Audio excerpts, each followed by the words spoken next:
Welcome to the user's screen. All registered users will appear here.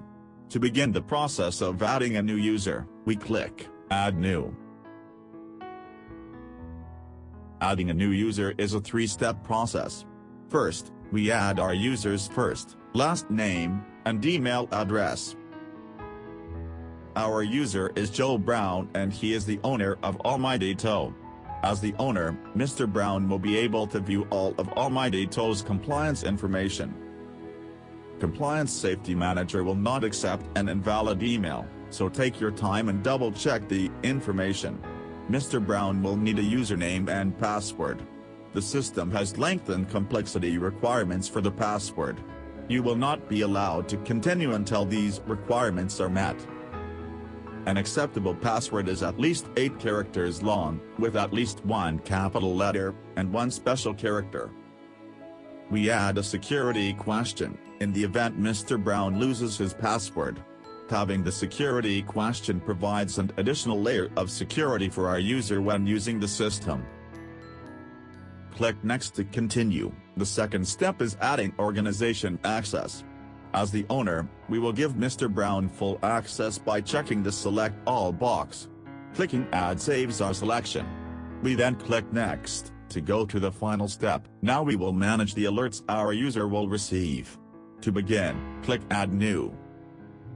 From this screen, we choose the alerts for our user to receive.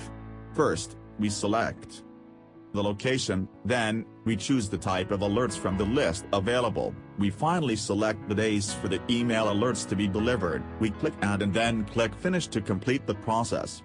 Our new user has been added.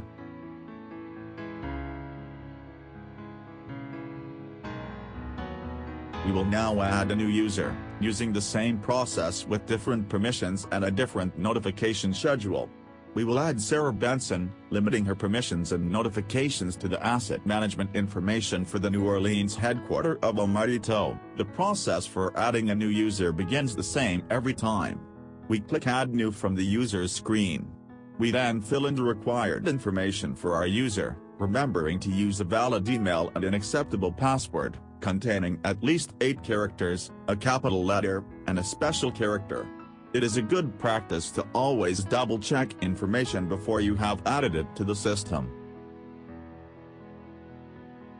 From the Organization Access screen, we change the organization to the location we want our user to be able to access. Now our user will only see information for the location they are responsible for. We also limit our user's permission to asset management. Now our user can see the information needed for them to be successful. The final step is to customize the notifications for our user. To do this, we simply select the proper location and alert type in accordance with our user's role.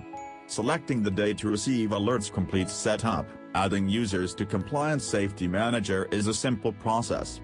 Since we can customize alert type, locations and notification days, it is important to take your time, so that each user receives only the alerts necessary for their role in the company. Thanks for watching and be sure to view our other videos to help you with other aspects of using Compliance Safety Manager.